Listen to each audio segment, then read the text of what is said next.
my bra. Chris McLeish, here we are, episode number 10. We're in double figures now. Double figures. How exciting. I remember when I turned double figures. Yeah. It was a long time ago.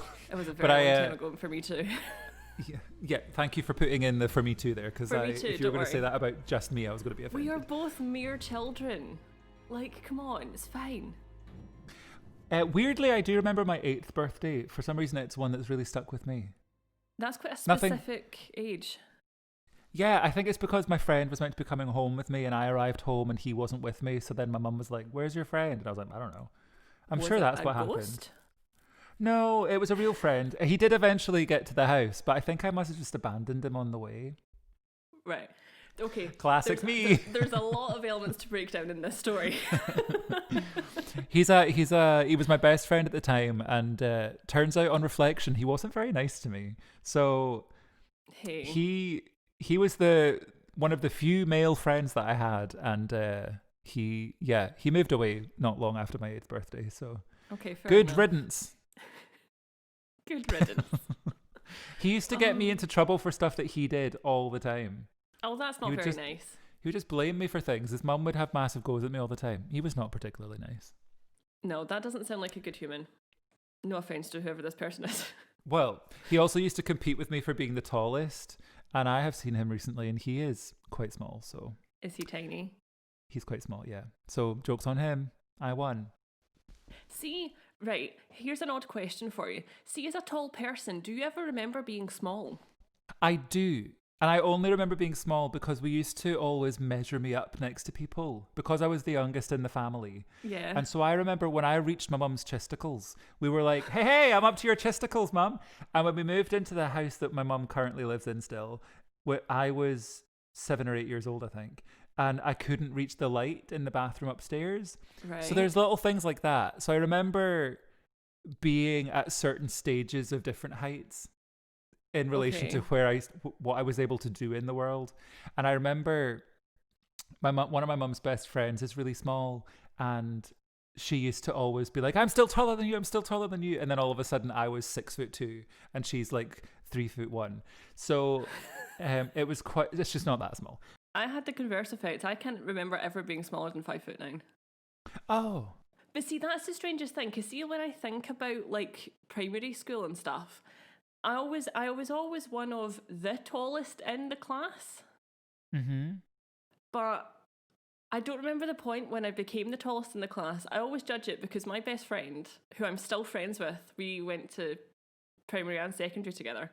She was always the tallest in the class. And I do remember there was a point when I was smaller than her. But ironically enough now, she's like of average height. And then I'm just like a skyscraper. So I was always one of the top 2 tall people in the class in primary school. So there was me and there was my friend Naomi, who has been one of my best pals since I was... How old was I when Naomi started? I think I was 6. Naomi was 7, I think. And Naomi and I used to kind of overtake each other for a really long time. And then out of nowhere, Naomi just stopped growing and she's now quite small. Yeah. But when we were in primary school, she was one of the tallest. It's very odd. Maybe there's a thing with girls, if they start off as the tallest, it's maybe because they have a growth spurt so early. I don't know. So how was your New Year and Christmas? It was very lovely, thank you very much. I think the thing is that it wasn't, because a lot of people, obviously there was all this like hoo-ha over people's plans being like scuppered at the last minute, but actually mine didn't change at all. That's nice. Which was nice. It was nice to have a little bit of vague, although I don't know about you, but see on Christmas Day, did you not just feel like coronavirus ceased to be a thing for 24 hours? I suppose in a sense, yeah. But similar to you, my plans didn't change. Like what we would normally do is exactly what happened. Exactly. Because we don't see anyone beyond the immediate family. So it just so happened that what our plans always are happen to fall in line with what the rules are. Yeah, that's so for a day we were almost able to pretend that there was no rules because we were obeying them, if you know what I mean. Exactly. But the one thing I did miss is that normally every year I meet up with my 4 best pals from primary school. We always have a little gathering. Yeah. Or we try to get as many of the 5 of us together as possible. And that didn't happen this year. We did do a Zoom on Boxing Day, but it wasn't quite the same. But looking at other people on Facebook who are quite open to exposing themselves as disregarders of any kind of rule. Yes. That's when I was like, haha, people now think that Corona's no longer with us. Yes. Yeah. I also feel similar post New Year, that I feel like people have been like, oh, thank goodness 2020's over and we're now into 2021 and it's going to be so much better. And I'm like, you do realize that nothing has changed. Just because it's a new year doesn't mean that things are better. We still need to be, clearly we need to be stricter. Yeah. And hence why we're now into even stricter lockdown rules. Yep. But, which I'm all for. Yep. It's not ideal, but we need to do it. And it bothers me seeing so many people kind of being like, oh, 2020's over. We can forget about coronavirus. We can forget about Trump the human dump. We can forget about why has no one called him that before? And why is that not a comic? I know, get that trending. Hashtag Trump the human dump. It was just strange, and I don't know if it was because there was no like government briefing from like the Scottish government. There was no news. There was very little news on either New Year's as well, but like Christmas Eve, Christmas Day, Boxing Day. There was very little. It was just like everything had sort of like calmed for that mere 24 hours and then it hit the wall spectacularly, which I think was inevitable, and I really don't think we're not going to see the fallout of the Christmas and New Year's period for another week or two at least, in terms of I agree. Spread of anything. But the only thing I was spreading on Christmas Day was cheer. I'm very very pleased to hear it. My brain was saying, say your legs, but I didn't. I said cheer. Oh, God, I so wish I'd said that. My brain was ready to say something rude and inappropriate. Oh, Lord. But I decided to keep it festive. Did you watch any of the Christmas offerings on the television this year? Of course I watched Ghosts, the Christmas episode, because I love the TV show Ghosts. Oh my God, Chris, how good was it? So good. I want to be in that show. So aged like, I don't know how old I would have been, 74. I was watching Horrible Histories, which is a children's show. Decades ago now for us. Oh, I do not care that it was targeted towards kind of upper primary school. I was like, I love this show. So I love all the actors that are in Ghosts, particularly Charlotte Ritchie. Yeah. I've been a big Charlotte Ritchie fan for a long time, once photobombed her at the Theatre Royal. And did you actually? Tell me that story. So she was in a play. I can't remember what the play was, but it was kind of a stylized... I think I know what play it was. I think it possibly Private Lives? Private Lives it was. Because, do you want to know how we love a strange link between episodes? See, in the first episode, when I talked about my mum and her friend seeing a man dressed in opera gear in the upper circle, it was that play they went to see. They were seeing the Private Lives. Yeah. Well, I had read that play long before I actually saw it, and I did enjoy it. A fan was taking a photo with Charlotte outside stage door. And I was coming out of stage door having signed out just as they were taking the photo. And so I 100% smiled in the background. Oh my God. So this poor fan has got a photo of her with Charlotte Ritchie with me in the background beaming my head off. Oh, I was also very tempted. I wanted to speak to her and say, yo, Charlotte Ritchie, a big fan. Yeah. But I wimped out because she was with another cast member. And I didn't know who she was. So I didn't want to be like, I like you, but I don't know who you are. I didn't want to do that. So that's fair. Yeah. It's a very diplomatic choice to make, I feel. Thank you very much. So yes, Ghosts was probably one of the things I watched. It was brilliant. I feel like Ghosts is the one thing that I'm like willing to invest my time in fully at the minute. I think I rewatched the entire 2 series at least twice over the festive season because I was like, It's like comfort TV, and it's just so clever, and I'm just invested in the characters now, and I want more. I want to write to them and the casting director and offer them the backstory of a potential Scottish Highland ghost. Chris, Just to see yes. if they would be willing to consider plopping a little role in there for me, because I That really would want to be in it. so good. I'll call the midwife Christmas episode. And it also is an omen. Normally the Christmas episode is a sign that the new season is due to start. Yeah, that's true. Because it tends to come out not long after the Christmas episode. Yeah. Although this year might be slightly different because they've obviously had to film that during lockdown. Mm-hmm. Which is really, if you actually go back and watch the episode, it is blatantly clear that they filmed it during lockdown, because very few actors go anywhere near each other. Yeah, exactly. Yeah. It's so obvious. But yeah, anything else you watched? Did you watch anything else? Let me just say the question two different ways. I watched the big Christmas Day film, which was Pixar's Coco. Coco is so good. Remember me. And I don't know the words, but That was beautiful. Thank you for that. thank you. Yeah, I watched that, and I might stake a claim here. I think that might be my favourite Pixar. Now, I have a little friend with us this evening, and I believe she has a little question for us. Oh, do tell her just to ask it. Ask it. She has had a couple of weeks off, so God knows what she's going to give us. She's been on the booze. She's The New Year's booze. Yeah, the magical hat strikes me as someone who would be on the booze.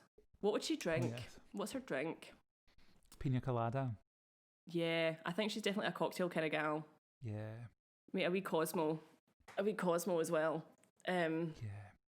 But yeah, let's see what she asks.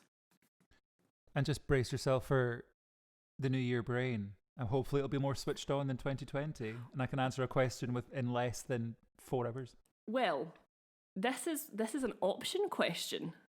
Ooh, okay. I like options. Yeah, so I'm going to give you 2 options. Okay. And you have to, yeah. So we've got a little musical theatre question, Chris, to start off the new year. So you have to watch one of these films every day for forever. Okay? For forever. Yes. Sorry. I knew, that's so funny. As you were saying that, I'm like, as I said that, I was like, that's a lyric in something and I don't know what it is. So thank you. Don't you worry. I will always find the song. I will Thank always you. find the song that links to the words. Okay, so 2 films, Chris. Okay. From previous podcast episodes, mine's is probably going to be an obvious what it is, but here we are. Either Les Mis with Hugh Jackman or Phantom of the Opera with Gerard Butler. Okay. So I'm going to be controversial and say Les Mis. And I'll tell you for how. Go for it. The Les Mis film overall is truer to the original material. I am very loyal to the 25th anniversary production of Phantom, and I have seen Phantom Fair. live twice, I think. Les Mis I've never seen on stage. Oh, have you not? I've been in it, but I've never seen it. Okay, fair. And obviously, I mean, I wasn't in the West End, but you know what I mean. You should be. You'd fit in pretty well. Thank you. Who would you be? Who would I be? Who would Jesus you be? crikey. You've thrown in a question that doesn't have options. Okay, so in the future, playing Valjean would be amazing, but I need to get my voice in shape. Yeah. I would love to be Enjolras. Oh, you'd be so good in that red waistcoat. I would love to be Enjolras. He's kind of the dream. But I would probably get lumped with someone like the Pimp. Like I'd come in, do my 3 lines and go off again. I think you'd make a very good Grantaire, who's the one that starts Drink With Me. I think you'd be really good at that. The Drunk. The Drunk. I have played Drunk more often than I've ever had alcohol past my lips. Honestly. Oh, God. When I was in Les Mis, I was Jolie out of the Barricade Boys. Oh. So he's the one that's like, there's a boy climbing the barricade! Like that's my shining moment. It's a crucial role. I was also the Pimp. So that's why I said him, because I've already done it. You're so versatile. So versatile. But yes, ideally, Algeras. Yeah, that's I've fair. settled. Or, I mean, Grand Terre. I would take Grand Terre. I would take Kufarak. I would just take any of the Barricade Boys, honestly. That's fair. Yeah. Anyway, sorry, I made you digress from your argument there. Apologies. Yes, so I would probably go Sorry. with Les Mis purely because it is truer to the original material. Gerard Butler is bad, but not terrible. Like, he's not Yeah, I would insufferable. Emmy Rossum, I think, does a pretty good job. So what about you? What I mean, I know what you're going to say. You know what I'm going to say. Say it anyway. Yeah. I think I've made my dislike for the Les Mis film quite clear prior to this, so it's got to be Phantom. But also, am I going to admit this? Okay, I'm going to admit it. I've seen Phantom 8 times. I'm one of those people. Live. I love it. 8 times. I've seen it 3. I think I said 2, but I've seen it 3 times. Okay, that makes me feel less bad of seeing it 8 times. But yeah, Phantom's very much the show that kind of got me into theatre when I was a teenager, so I do always have an affiliation with it. And I watched that film religiously when I was younger. I was obsessed with it. Shall we get started on some stories? Let's do it. Who's first? I think it's maybe me this week. Okay, so I thought let's start the new year off with a bang, right? And just because I love you so much and I've missed seeing your face, albeit via a laptop screen, but same difference. I look the same in real life. Okay, that's good to know. So I thought, what can I do that'll like capture Chris's attention? So I've got it all for you this week, my friend. Bring it to me. We have a murder. We have an epidemic. We have ghosties. The full shebang. Everything is in this story this week for you. Love it. Good. I hope you will. So this week, fantastic. This week, I'm going to give you the story of Edinburgh's hidden habitation, otherwise known as Mary King's Close. Mary King's Close! I love Mary King's Close! Yay! Oh. Now, have you ever been? No, I was about to say that. The irony is I've never actually visited there. Oh, it's because great. Edinburgh's actually very rarely a city that I'm ever in. I never really have an excuse to go there. But now, once we finally get out this mess, I think I might just go. Because it's only like a 50-minute train ride away. It's so good. Mary King's Close is fantastic. It's so interesting. Yeah, so I hope that the facts that I give you tonight are correct. A lot of it came from the website, which I will also link on Instagram because it's super interesting. In the 17th century, Edinburgh was a wealthy, bustling city with both the wealthy inhabitants and the poor coexisting within the city walls. As the population started to grow, the conditions were becoming a little bit cramped, leading to the construction of various closes. Basically, close is another word for street. If anyone doesn't know. Yeah. If anyone doesn't know, it means street. So city officials actually elected to build up the way as opposed to out the way, leading to the construction of tenements that could be up to 7 stories high plus. Because, right, I always find... So the thing about Glasgow is that it's quite a big city, but it's a very hilly city, but it's all on the one level. Whereas with Edinburgh, there's just stairways everywhere, and there's random like bits of street that are like up high and seem to be just like floating. That's what I love about Edinburgh so much. Is that it's so wild. I love it. It's great, but as someone who's like been a Glasgow person all their days, it is very, very confusing when everything is on like different literal different heights as opposed to just being on a hill. So the wealthy inhabitants of the city often purchase property on the highest floors of these tenements, keeping themselves away from both the poorer individuals that inhabited the cramped living conditions on the lower floors, and saved themselves from the stench of the city's open sewer system. Yum. Because that was a thing. So they were like, Gardeloo.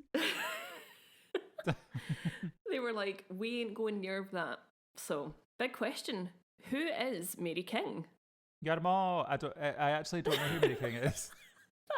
That was like the most Scottish response you could have had to that question. Oh, we're very easily amused here in Scotland. Good God. So, why was this street named after her? From what I could find, I might be getting a lot of this wrong, but actually there isn't a lot online about Mary King's Close. There's a lot on the website, but I feel like I'd have to actually go and do the tour to actually like get concrete dates. So I couldn't find Mary's birth date, but it's believed that she was born at the end of the 16th century, round-ish. We'll take it. We'll take it. And in 1616, she marries Thomas Nimmo. However, Mary went against the tradition of taking her husband's name and instead retained her maiden name. Her husband passed away in 1629 and Mary was left to raise their 4 children. She was, however, left a title by her husband, meaning that she had a seat on the Edinburgh Council and, in turn, gained voting rights. Would you believe? So, yeah. What a progressive woman. What a progressive woman. So, fun fact, this actually puts Mary 300 years before her time, as women's voting rights wouldn't be granted widely until 1928, after the suffrage movement. So there you go. Gal. The Close at the time was the second largest street in Edinburgh, and it housed a sort of big market. And as one of the city's merchants, Mary moved her family there in 1635, purchasing both a house and a stall. If I remember correctly, I think she was a fabric merchant. I didn't write that down because I'm an idiot, but I think that's what I read. Mary died in 1644, and the Close was renamed in her honour, it formerly being known as Alexander King's Close prior to that, and he was a prominent lawyer in the city. And despite the surname, both individuals were actually entirely unrelated. Just a coincidence. Lovely.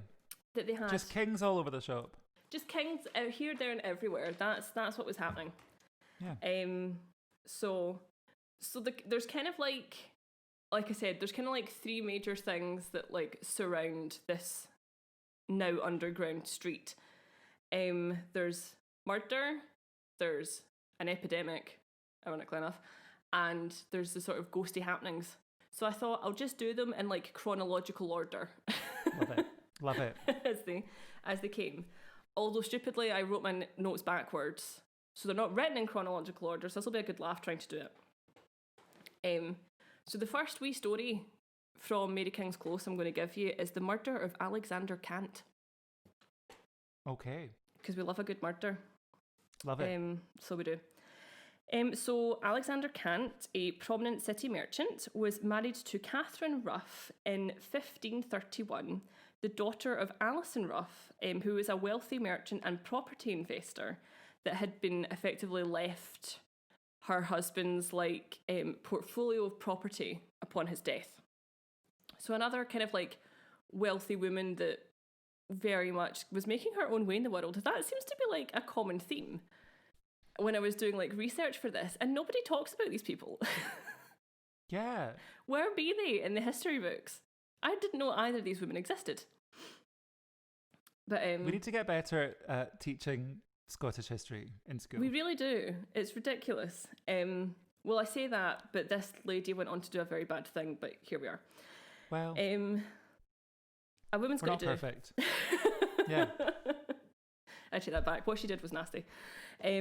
So allegedly Ruff lured Cant into the marriage by promising a dowry of 400 merks, which is a type of coin I had never heard of until I googled it. So apparently it was a type of Scottish silver coin that was approximately worth 13 pence sterling.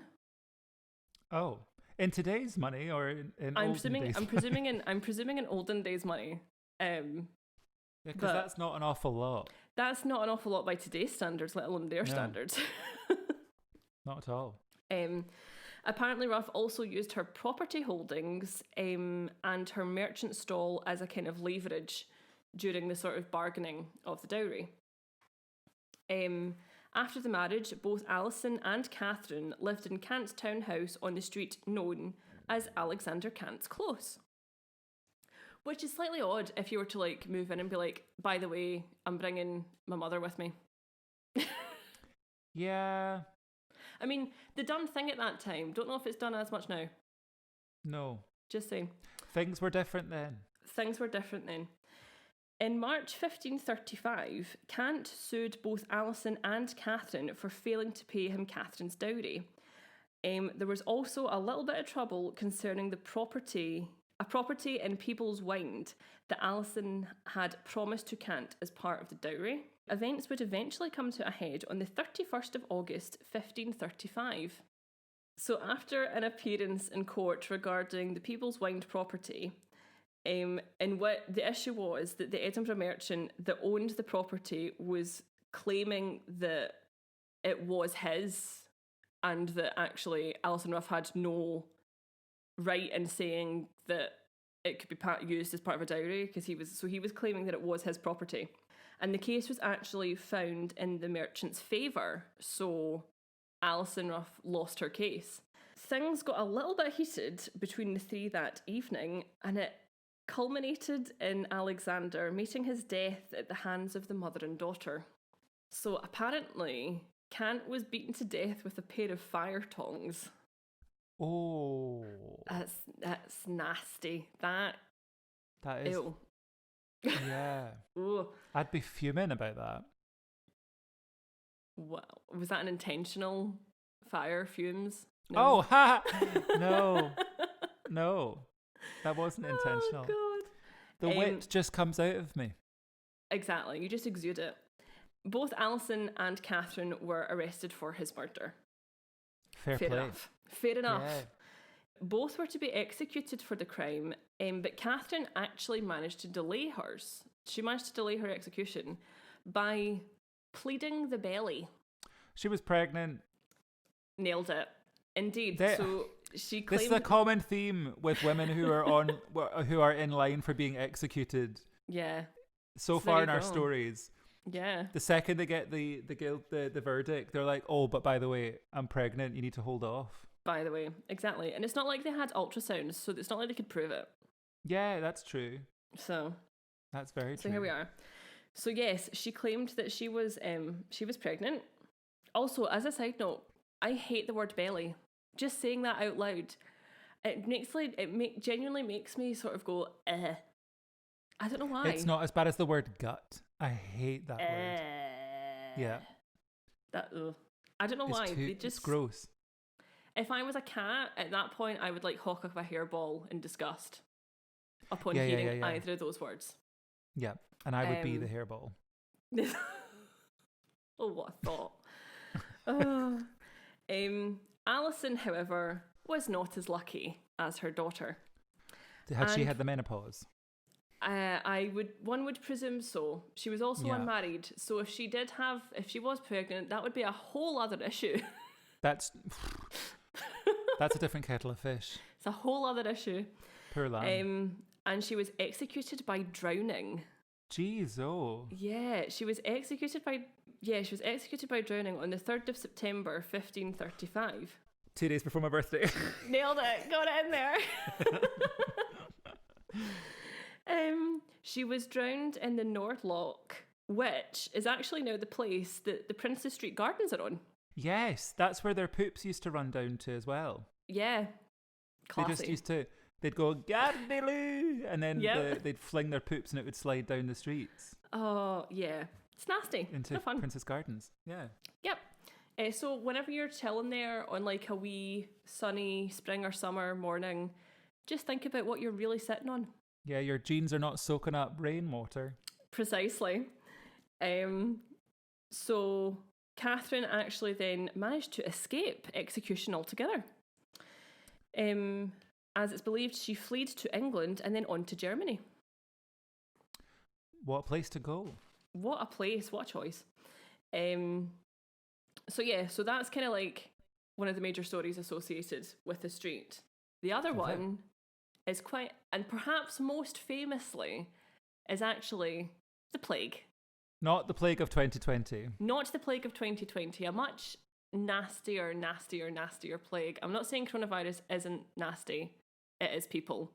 Stay in your homes, wash your hands, don't go out.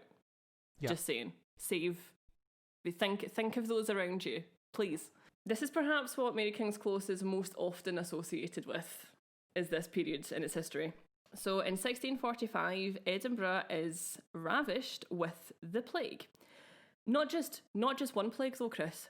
2 plagues. There's simultaneous... It's like a bus. You wait for a plague to come along, then you get 2 at once. There's 2 just working in tandem with each other. So you've got both the pneumonic plague, which is also known as the Black Death because it attacked the lungs and effectively made your skin go black. It's nasty.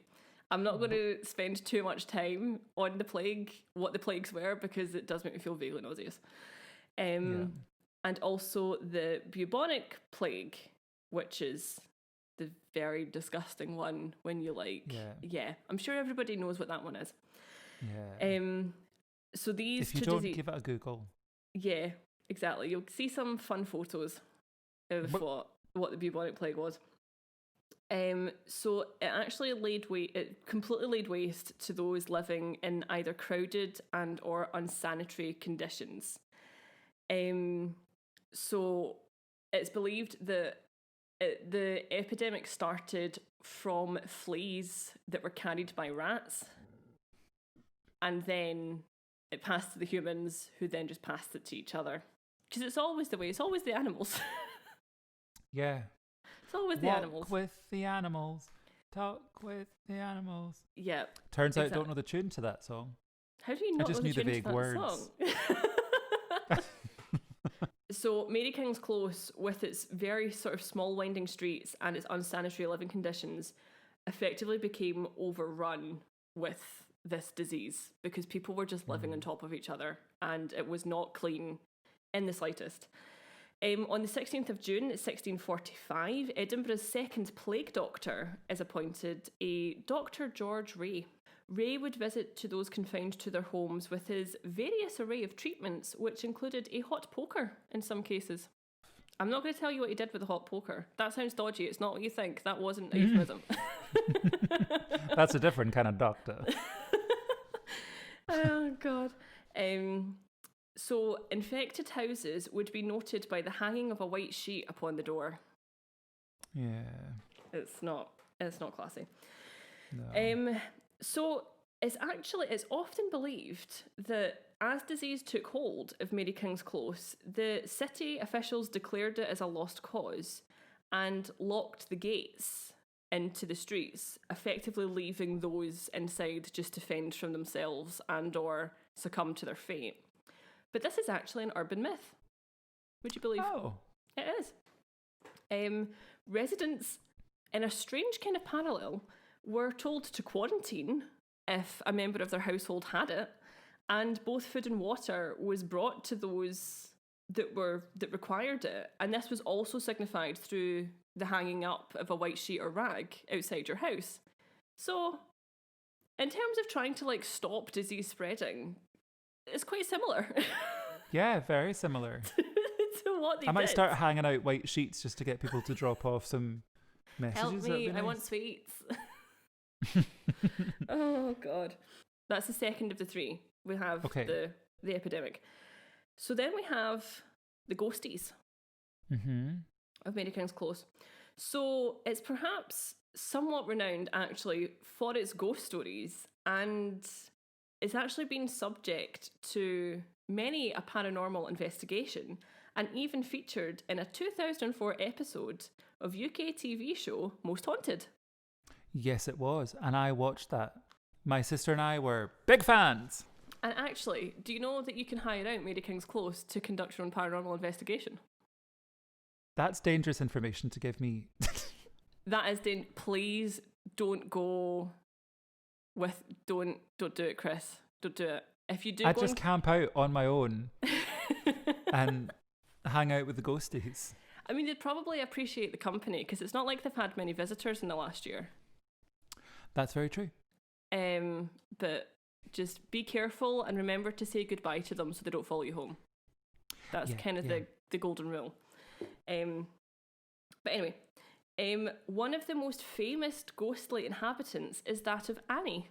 So I found there's a whole kind of like page on the website dedicated to the story of Annie, and I will pop it on the Instagrams once this episode is out, because it's a super, super interesting read. So a lot of this information I have taken directly from the website, if anybody's wondering. So, Japanese psychic Aiko Gibo, I hope that's how you pronounce that, visited Mary King's Close in the 90s during the making of a film about the most haunted places in Britain. Upon entering one of the 17th century rooms, she is reported to have said, "I cannot enter this room, it is too strong. There is a child beside me, her little hand is clutching my trouser leg. I just cannot go into this room. She was separated from her parents. She wants to go home and see her family. Her desire haunts this place very strongly." Now, you know my thoughts on ghost children. It saddens me. It just is just a very sad thought, because you hope that they're not alone and that they're happy. But when you hear something about that, it is very sad. Yeah. So she ultimately communicated with this little spirit and discovered her name was Annie. She had lost her favourite doll and was heartbroken. In an act to comfort and appease the spirit, Gable purchased a doll and placed it in the room, and stated that as long as the doll remained, the room would no longer be disturbed by Annie. So she took her little doll to like placate her spirit and make her happy again. But this honourable intention actually sparked something of a phenomenon. So over the years, visitors to the close have actually come bearing toys, dolls and jewellery for little Annie. First responders have actually even left their badges as a mark of respect for this little girl. And there's now a pile of toys that have been gifted to Annie that still remain in that original room, which is just the sweetest thing. Slightly creepy, but very, very sweet. I like that idea that people are they want to make her happy. Yeah. It's good. But there's a twist in this story. A very recent twist. Apparently in 2019, Annie's original doll appeared to have vanished. Oh. Yeah. So it wasn't amongst the various other gifts that had been left for her. And actually, the search is still on to find this original doll. Somebody's pinched this doll. What a bam. Yeah. So Mary King's Close actually used the hashtag bring back the doll to post updates. And if anybody's seen this doll, get in touch. Yeah. You've literally stolen a piece of history. That's such a shame. Poor Annie's going to be devastated. Yeah, if you have stolen it. What the hell? Anyway, but maybe Annie was like, I'm sick of this doll. Like, I need to get rid of the doll so people don't think this is the kind of toy I want. I want Rubik's Cubes. I want Bump It. What was it called? Bop It. Bump It. Bump It. Fun fact for you, because we love them. The original doll was nicknamed Tartan Barbie because it was like a type of well, it wasn't like an official Barbie doll, but it was that kind of doll dressed in a tartan suit. Adorable. But it was discovered that it was actually part of the Daisy Doll airline collection, which was designed by influential 1960s fashion designer Mary Quant. Oh. Who was kind of at the forefront of like the sort of youth fashions of the 60s. Yeah. Yeah. And I didn't know that. I'm sounding like I knew that. I was like, yeah, she was. Yeah. Yeah, I know who that is. Yeah, but apparently she was like at the forefront of like the sort of the youth fashion of the 60s, like the mini skirts and all that kind of thing, which is very cool. So there you go.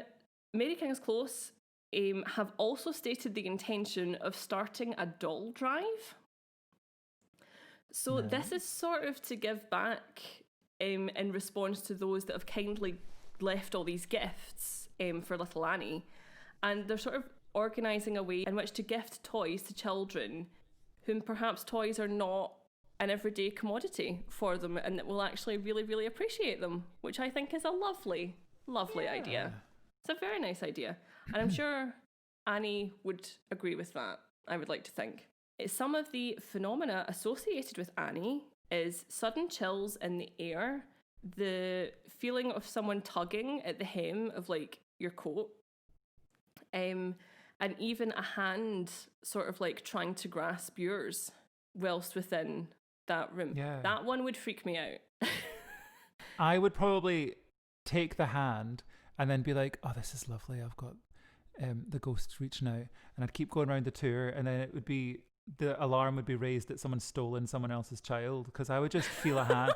This poor child would hold my hand by accident thinking I was their dad or their mum if he looks at me from behind. If you had your hair down. Yeah, and I'd just walk off with it. And I'd be like, this is lovely. Connected to Annie. Nope. God. So Mary King's Close opened as a visitor attraction in 2003. It's now effectively, because Edinburgh is built on top, it's all old, built on top of old, it's actually hidden from view now. It's literally accessible by like a little doorway that's part of another building.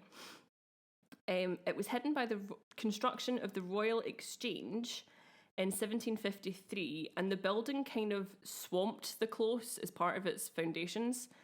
And then the construction of Coburn Street in 1853 destroyed the complete lower half of Mary King's and sort of those neighbouring closes. So yeah, Mary King's Close continues to operate as a tourist attraction. Not right now, but when it reopens, go visit it. Hopefully I will be able to get through there sometime soon. In Edinburgh, and it's renowned worldwide for its sort of rich history and its reported hauntings, and it's just a part of history. It's a piece of Edinburgh's history that shows just how varied and how like complex Edinburgh's history as a city is, because it's so old. Edinburgh is so old. It's crazy. Like Glasgow's new in comparison to Edinburgh, because it's so rich in history. So yeah, that's Edinburgh's hidden habitation, Mary King's Close. Lovely. You're very welcome. I've always loved Mary King's Close, as far as I probably as far back as seeing the episode of Most Haunted. Although it feels like I would have known about it before then. But when we went on the tour, it was Mum and Mary and I went to the tour, and my mum didn't stick with it very long because she took ill in like the first 10 minutes or so of it, so she got taken out. But Mary and I kept going round.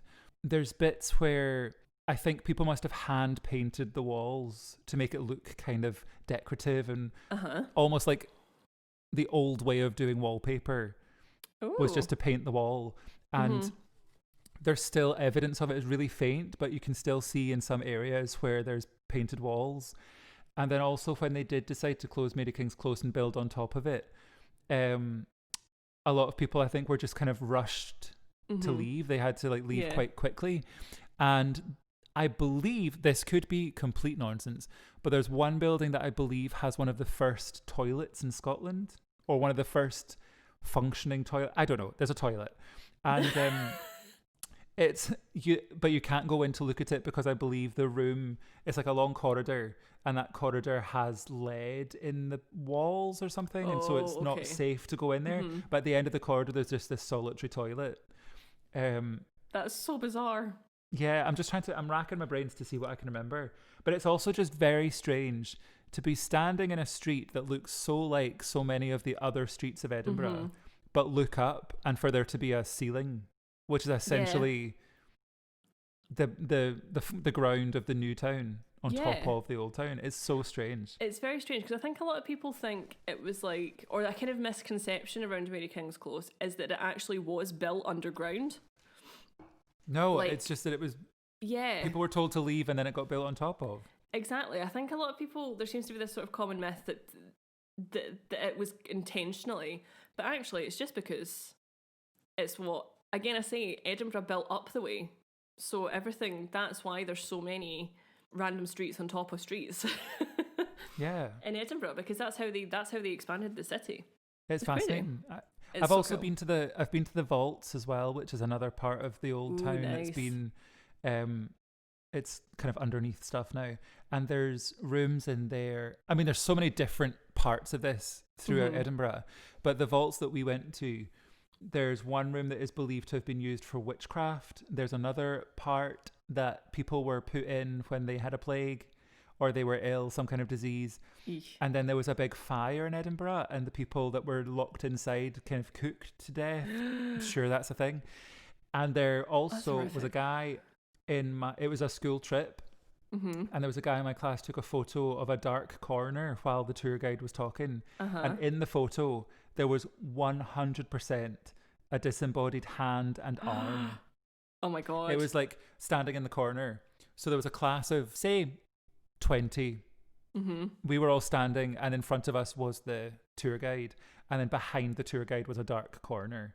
And in this photo, there is literally, it looks exactly like a hand, and then a kind of, the higher up the arm it goes, the more transparent it becomes, and then it's just not attached to anything. That's crazy. Yeah.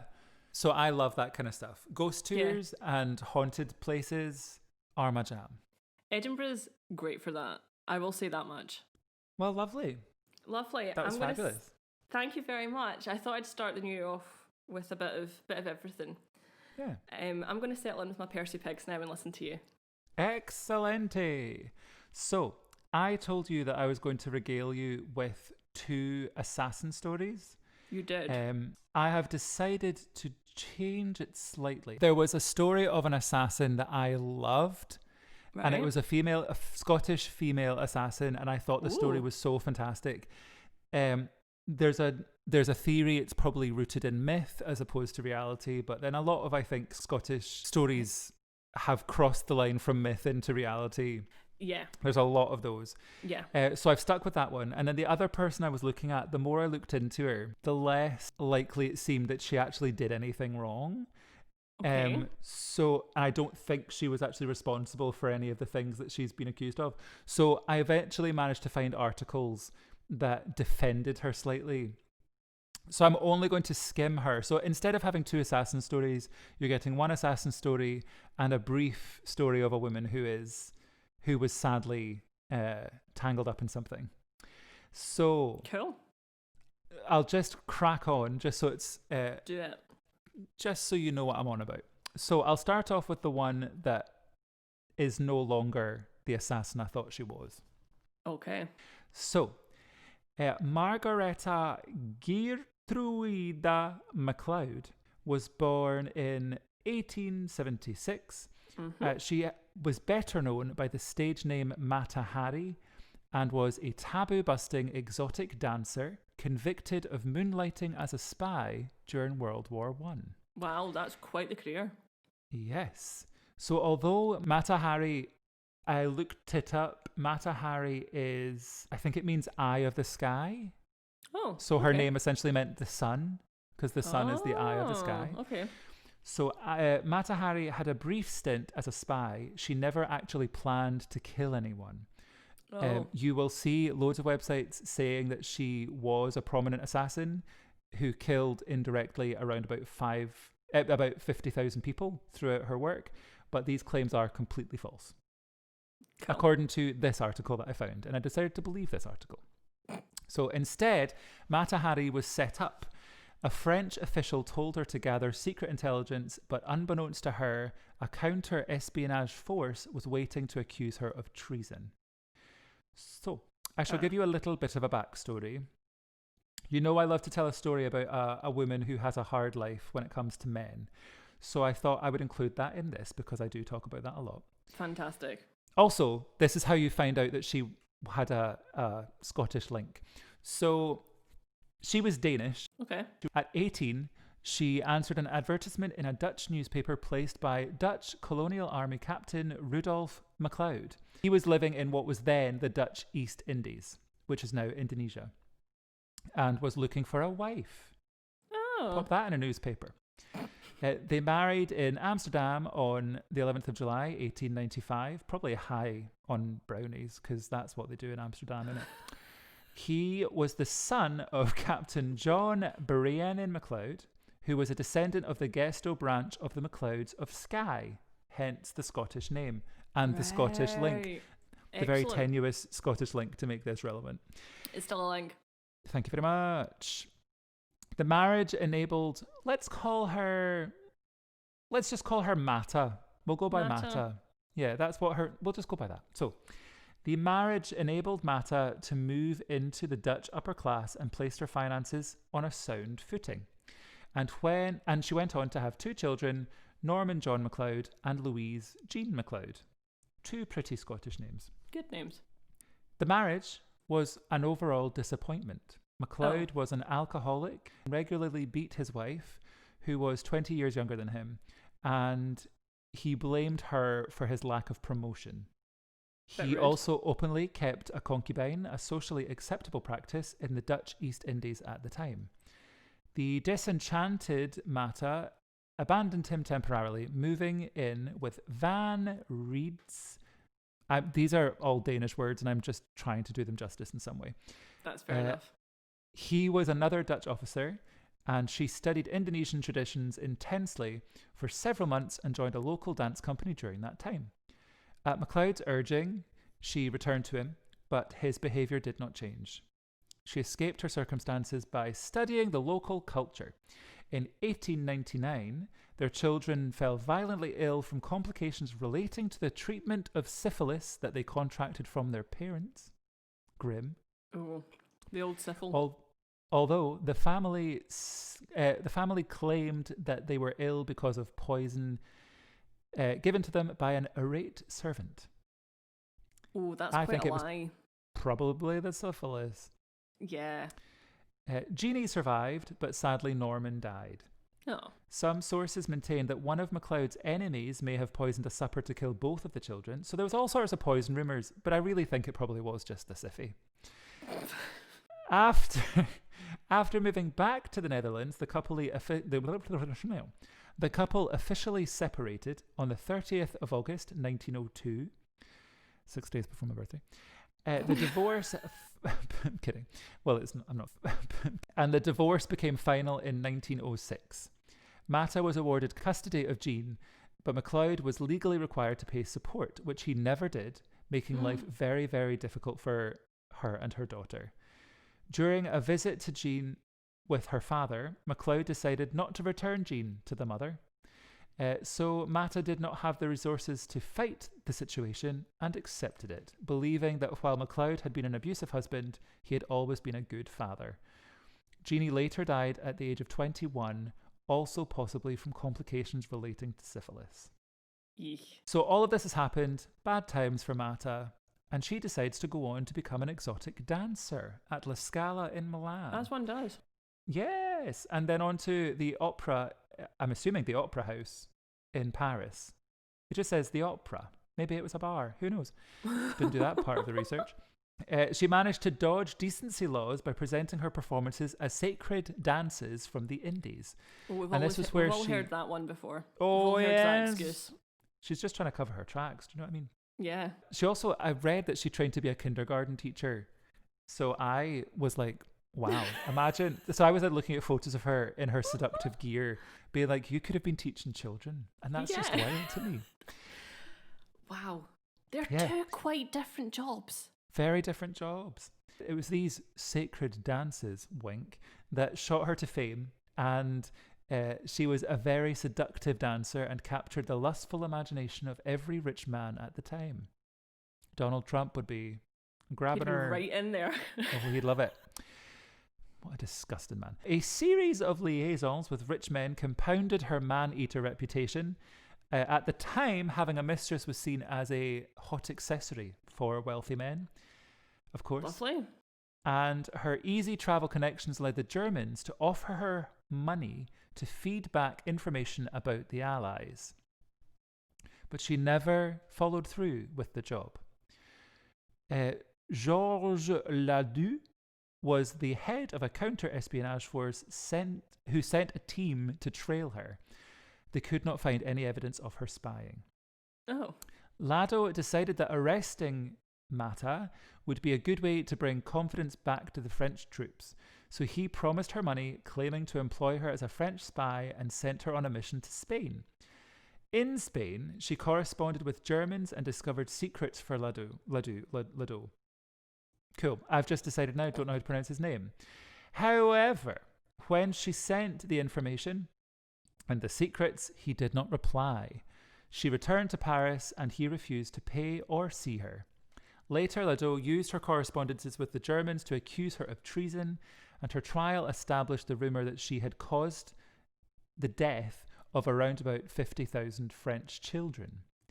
The trial sentenced her to execution, largely due to her sexual lifestyle. She stood tall and proud in the face of her shooters because she was killed by shooting squad. Oh. And the supervising sergeant major exclaimed, "By God, this lady knows how to die." And Good I Lord. believe she was 41 when she was put to death. So, poor little Matahari was just trying to do her job as a wee sexy dancer, and she got tied, she got kind of roped shot in. for espionage. Yeah, and all she did was try to make a little bit of money by pretending to get secrets for people. But she wasn't actually responsible for any deaths of any children or people. So originally that was going to be a story about a badass assassin woman, but it turned into a really sad story about a woman who just got roped into something she didn't mean to. That is all I'm going to say about Matahari, but I think she's worth reading about. She had a lot of information about her, and there was a film made about her. Greta Garbo played her. There was also some stuff about, because she was pretending that her dancing was what was it I said it was? Oh yes, so her sacred dances, because she claimed to be from the Indies and doing sacred dances. When they actually looked into her and discovered that she was actually Dutch, they were like, "Haha, you're lying about who you are, therefore you must be a spy and you must be cavorting with the other side." And so they had loads of stuff against her in the trial because it seemed like she'd been lying about who she was and what her backstory was. But it was just that she'd escaped a terrible marriage and wanted to forget her the other part of her life. Anyway, she was very interesting and she's worth a read. But that's all I'm going to say about her. But the story of the assassin that I'm really intrigued with, this I found and loved the story. Okay. But it was quite short. So that's why I decided to do 2 little stories. Fair enough. So this is the story of the assassination of King Kenneth II of Scotland. We had a King Kenneth. We had a King Kenneth. Not even one. We had 2 at least. 2? King Kenneth II. Wow. So in the days of King Kenneth, who reigned between 971 and 995 AD. Oh, long time ago. Quite a while ago. Yes, at least 1,026 years. Yeah. Yeah. So in his day, the title of king didn't pass from father to son, as you might expect. Oh. Instead, the next king was selected from the pool of adult male descendants of all previous kings. Oh my God, it was like a game of bingo. Just like it. So one of the benefits of this was that there was no underage kings. And as we know from the story of King James VI, this is not necessarily a bad thing because he was literally months old when he became king. And people tried to kill him all the time. Thank you for clarifying that, because I had a sudden panic there and was like, crap, who was James VI? He was the one who did all the witch trials. Yes, now I know. Yes. Thank you very much. Apologies. Mm-hmm. It's been no worries. I've had a week off. Yeah, it's a problem. My brain is mush. Therefore, King Kenneth had to fight to ensure the succession of his son Malcolm, which was to the displeasure of many other competing family lines. Although it did assure no underage kings, it did also bring along lots of disputes. Ah, dear. In the 14th century, John of Fordun wrote medieval folklore or feud sagas in which he claimed that many nobles opposed Kenneth and that Constantine the Bald was ceaseless in his plots against the king. So my understanding of this is that John of Fordun, I don't know if I'm pronouncing that right. Fordun. I say it like it's written. It's always the safest way. Fordun. So it sounds like John of Fordun was a writer at the time, and he just wrote lots of folklore and feud sagas, which is why this story might not be completely true. But I want it to be so badly. So Constantine the Bald and his supporters... Bald. Was he bald? Who knows? Constantine the Bald and his supporters persuaded the wily Fennel, also known as Fenella, daughter of the Earl of Angus, to help them again to take down King Kenneth, so that they could ensure that his son wouldn't take the throne. So a little bit about Lady Fenella. Lady Fenella was born in 1950. No, she wasn't. She was born in 950. She was a Scottish noblewoman. She was the daughter of Cuncar, the Mormor of Angus, who was thought to be a descendant of Pictish royalty. And I looked up what Mormor meant. It's an old Gaelic word that means essentially leader of a certain provost. Oh, okay. So he'd be the leader of Angus. He'd be the oh, right. kind of an official of Angus. Right. John documented that Lady Fenella had a grudge against the king after her son was killed, most likely in a battle, by Kenneth himself. So Lady Fenella was enlisted by traditional factions who opposed the king's attempted feudal rule of passing on the right of estates to his firstborn son. I get you. One day, Kenneth II and his companions went hunting in the woods, at no great distance from his own abode. The hunt took him to Fettercairn, which is where Fenella lived. In spite of her son's fate, Fenella always presented a very cheerful countenance towards the king, and beguiled him with flattery and treacherous words. Oh. One day, when he was out hunting, she saw him and fell to her knees. She besought him with great importunity to come to her house, affirming that her son had deserved his punishment, and saying that if Kenneth did not come, she would be afraid she was out of favour with him, and that he believed the tales of spiteful folk who claimed that she was disloyal. Does that make sense? It does. You're fine. Cool. Then, tripping up to the king, she whispered in his ear that she could name names of people plotting against him. Oh. She didn't Wink, name wink, herself, wink. obviously. Wink, wink. Oh, you did a wink, wink to you. No one could see that I did a wink, wink. This is why we have to voice our gestures. Exactly. Yes. Convinced, he went with her to the house and closed the door behind them so that she could impart her secret. Inside the cottage stood the statue of a boy in the centre of the main room. Lady Fenella said that if the king touched the boy's head, it would lead to amazing sport. He could not resist the temptation of the promised entertainment.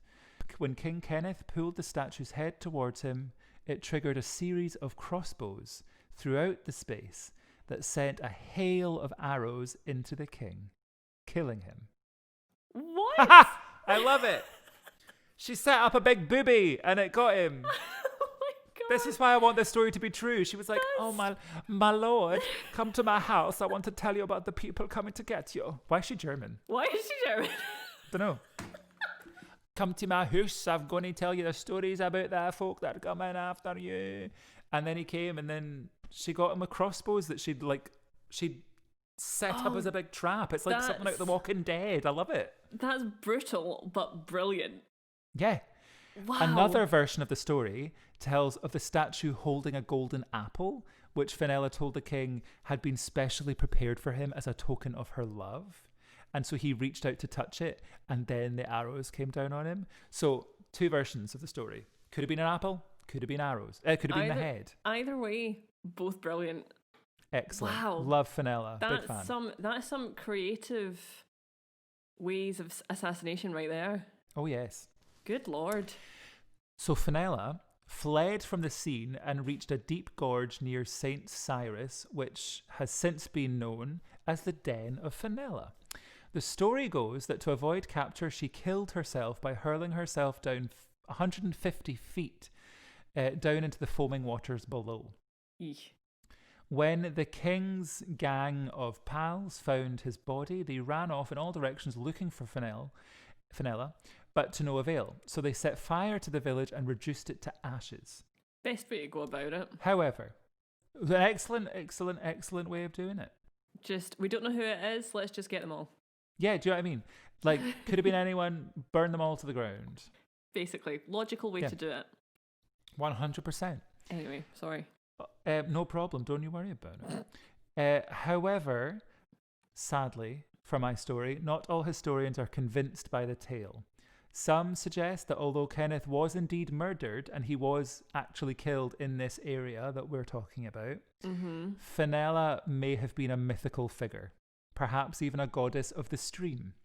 Aww. And that her elaborate booby-trapped contraption was also no more than a figment of the imagination. But I don't agree! I think she was real because I want that to be true. I really want that to be true because that is a fantastic story. She's like a little woman who's like, oh, I'm mad that my son's dead, and she sets this big booby trap. I love it. Yeah. That's hysterical. Also, I'm sorry, it makes King Kenneth look like an idiot. Absolute idiot. Sorry. So also, that's what he gets. Where was all his pals? I know. He must have wandered off from the gang when they were out hunting. Were they all just chilling outside on their horses like, he's not come out of that house yet? I know that, yeah. I do wonder. Because if she said to him, I've got secrets and I need to tell you them, surely he would trust his pals to be there when he gets told the secret. Exactly. Maybe they came up with a story because it was his gang of pals that killed him. Now that would be a curveball in this story. Ooh. So maybe they were tripping on some kind of acid and then they killed him by accident and then they were like, oh, we've just killed the king, this isn't good. And then they went to the stream and then they imagined this mythical woman down there which is why they've maybe come up with this idea that she was a goddess of the stream. And then they've gone round telling everyone that that's the case. They were like, oh, Fenella. Maybe. Who knows? Maybe they'd been riding about, and because you said they were in the woods, maybe they were eating the mushrooms of the wee magical kind. They're potent. It could be true. It could happen. You never know. Maybe they were just like hallucinating the whole thing. Maybe Malcolm didn't want to be king and he conspired with the king's pals to take the king out so that he'd stop fighting for him to be king, because maybe he was like, Dad, I don't want to be, I just want to be a cobbler. Maybe he was happy with his shiny shoes. He's like, I can't be bothered running the country. Who can be bothered with that? I mean, this is before King James VI. They didn't have a postal service because remember, King James VI started the first postal service in the UK. Fun fact. Yeah, woo! Call back. Well, so there you are. That is the story of one assassin that may not have existed and one assassin that wasn't actually an assassin. You're so welcome. Thank you very much. I didn't deliver anything that I promised. Hey. No, you did. No, they're both very good stories, but wow, that's excellent. What a booby trap. That's like something out of Indiana Jones. I love it. I can see it in my head. And I just wish that it's true. I wish it's true. I really want it to be true. I really hope it was the golden apple one, because that just makes him sound like even more of an idiot. Well, McLeish, you do have a lot of form when it comes to the lives of assassins anyway, so... Thank you very much. Hopefully you understand what I'm harking back to. When you first said it, I was like, what are you on about? Did I kill someone? No, it's because of the Sondheim musical Assassins. Indeed, exactly, which you have been in. I have. And make a very convincing. What was he, Victorian man? Victorian. Well, I don't know what the Americans call their eras, but in our era, yeah, I think the American equivalent of Victorian. Yeah, I think so. I don't know. Listen up, you need to stop. I can't connect to your Wi-Fi network. You can find setup instructions in the help section of your Alexa app. I don't have the app because I don't want you connected to it. Ugh. All I want to use her for is a speaker, and she just chimes in all the time. Oh, see, she just feels so unloved sitting in that corner. Oh my God, she's going to get crossbows and string them up in my flat. Just when you least expect it, Alexa's going to get you. God. Oh, God. It's not how I want to start 2021. It's not, so I'd keep a watch out just in case she goes Who's going to feed the cats? What's that, Gothic? A wee bit.